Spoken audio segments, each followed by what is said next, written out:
Hello everyone, this is the Brandalorian coming at you with another action figure unboxing and review. And today we're looking at the G.I. Joe Classified Cobra Dreadnok, Gnawgahyde, Porkbelly, and Yobbo.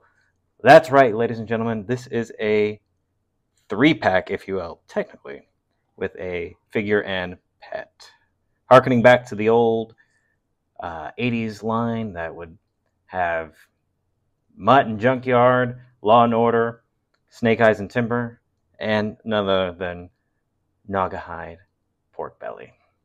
One that I have been looking forward to for a long time because as a kid, if there was a figure that came with a pet / animal, I was on board. So having Hasbro and G.I. Joe Classified team knock out the figure and animal 2-packs in the past, could not wait to get this set. Taking a look at the side, we've got pretty cool image of the 3 characters there. Also got the 3 figures in the rain, in the jungle. Some of the details there. He is number 125 in the set. And we've got our QR code with his specialties here. Yeah, very much looking forward to getting this guy. Love anytime we can get another Dreadnok and some animals to go with him. So without further ado, let's crack this guy open. Okay, now we have Gnawgahyde, Porkbelly, and Yobbo out of the package, and we'll start with Gnawgahyde. And right out of the package, par for the course, ladies and gentlemen. We've got just an awesome face sculpt, and the level of detail and character that they add on to these classified figures really just kind of amazes me with each one that they come out with. I should say, adding character while also staying true to the original figure and the original comics, and what people remember from the 80s. I mean, look at that mug there. He's got kind of an underbite, which I believe they mentioned, the Hasbro team mentioned, was based off of one of the designers that has a similar underbite, that they kind of based the sculpt off of that. Again, the original character figure does not have that, but that's just something that they were able to just add as a touch. And just makes him look a little meaner, also makes him stand out more. He's got this really cool necklace, a couple of necklaces. We've got the dog tags from some G.I. Joes that he's taken out, and he's got this like tribal tooth necklace. While we stay up on the head, he has 3 slashes on the top of his dome there. Assuming hyena, lion, who knows, leopard. Somebody got to him, but he survived to live another day. And something that the original figure did not have, but something that they added. Appreciate it. Also, a really cool cobra tattoo kind of forming around the ear there. Love that. Not on the original figure, but for me, an absolute welcome addition. Yeah, he's got a little earring on the side there. Not sure if you can make that out. I'm assuming this is a leopard vest that he's got. No animal expert, but I'm going to assume that's a leopard vest. And he's got some claw just hanging in his little button loops here. And there's a nice texture, fur texture on the leopard there. Not done with the leopard, because on his arm here, we've got some more leopard pelt and a little talon claw mark on the end there, as well as the back and his where his knife would go there. He's got some more leopard fur. Taking a look at some more of the tattoos, we've got the Anarchy tattoo over here on one of his shoulders, and on the other, try and make this out. Looks like a skull with a sword and an arrow through it, and a snake coming out of the end. Very cool. Do not know what that means. If you do know what that means, let me know in the comments. I just think it looks awesome. He's got some more claws on his wrist gauntlet there. And on the other one, looking more like Torch with some stones, some spikes. I like that the two gauntlets are different.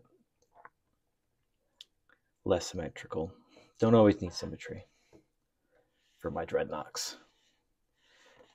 A point of contention with this figure, moving on down, are the reuse of the legs. We've seen these legs with Roadblock and Gung Ho. Personally, now this is just my personal opinion, I don't mind the reuse.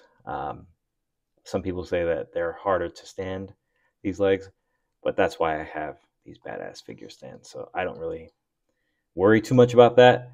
My biggest thing is always going to be the aesthetic, and this figure has that times 10. Sticking with Gnawgahyde, we'll get to our animal friends in a little bit. He has this badass hunting hat. Looks very Australian. However, judging by the animals that he comes with and the fur that he's got, I think this guy has spent a lot of time in Africa. But this hat here with the teeth and the claws along the rim of it with one side, it reminds me of an Australian type of hat. Either way, looks great. We've got a couple of smaller knives, same blade, and he's got two places to sheath these. One in the back, which we've seen.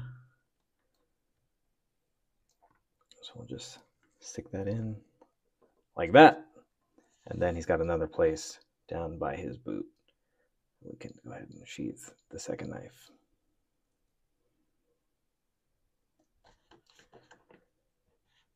But that's not all, folks. This gentleman comes with quite a lot. We've got a quiver with some arrows, which we can port in the back. Actually, I think the way this goes is his sniper bag, which has ports for you to break apart and just place in there. We've seen this before, but awesome nonetheless, because he does have his trusty sniper, which came out great. I like the two-tone. We've got some blacks and some greens in there. A movable stand and a removable stand, I should say. We've got a suppressor, which can be removed and put on, and then the scope as well. Loving it, loving it, loving it, loving it. Sculpted very well.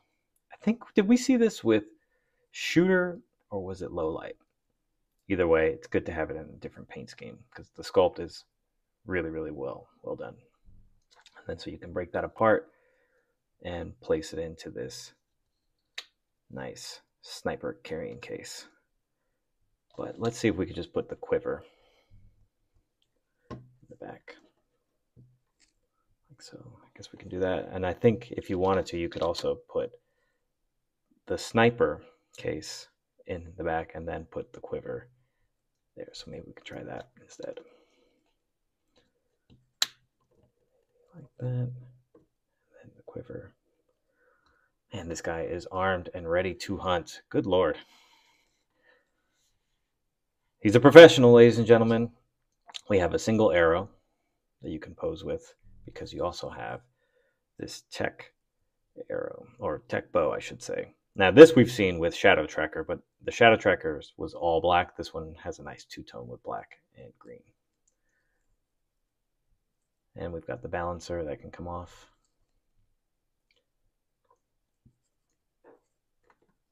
And this final arrow, I believe, can just go sliding in like that. Looks good. Looks good. But we're not done. Sniper, tech bow, two knives, and then maybe my favorite accessory, because this one is new. A sword with a couple of wrist straps.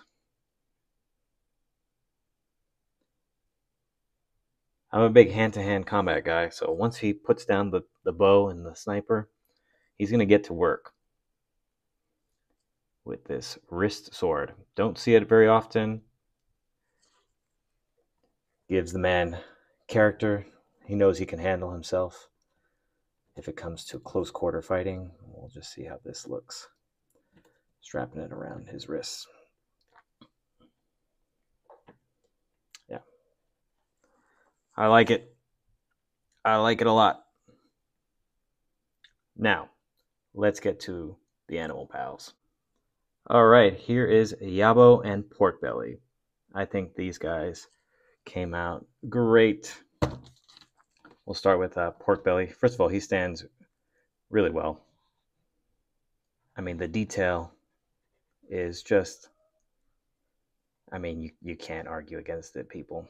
Look at the how realistic the sides, the hide looks. Patches of fur. The tail can move around. I love the mane on top here. Makes him look like a really aggressive warthog. We've got the tusks. One tusk has the tip missing because Porkbelly, he's going to get in a lot of scuffs with some of the G.I. Joe pets like Timber and Junkyard. And look at that spiked nose ring. He's also got an earring.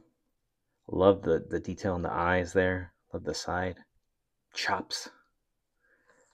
Does the mouth open? I don't know if oh my god, oops. It does, but don't open it up all the way. Like so. So that's cool. A lot of articulation here. The legs, the hind legs. More articulation than you ever thought you could need for a warthog figure. Yeah, we don't get warthog figures very often, but Classified does it, and they're gonna freaking nail it, knock it right out of the park. I love this thing. Really adds to the character of Gnawgahyde. And then we've got Yobbo here. I mean, look at that ferocious little monkey with a patch as well. He doesn't have any articulation, but he's got some posing there and some gripping hands, which we'll have to play with to figure out the best way to pose him onto our figure here. But I kind of just threw him on to Porkbelly, and he stays on no problem. Big fan of these two. Okay, here we have Gnawgahyde, Porkbelly, and Yobbo pose with our other Dreadnoks, and I think he goes really well with these guys. As promised, I've got Ripper without the glasses and Buzzer in the back there without his glasses either. But yeah, big fan of all of the Dreadnoks that we've received so far, and Gnawgahyde pairs really well with him. Notice that I've got him standing next to the Shadow Tracker. Might be building a bit of a rivalry with these two hunters from Africa. Stay tuned. So that is Gnawgahyde, Yobbo, and Porkbelly. What do you guys think? I think they really did a great job. I'm a big aesthetic guy. I mean, articulation, posability is always going to be important, but for me, how it feels in my hand and the type of character that we get with each figure is where it's always going to really be valuable for me. But let me know what you guys think about this pack and about the rest of the Dreadnoks and the Classified line. Feel free to like, comment, subscribe, and we'll catch you on the next episode.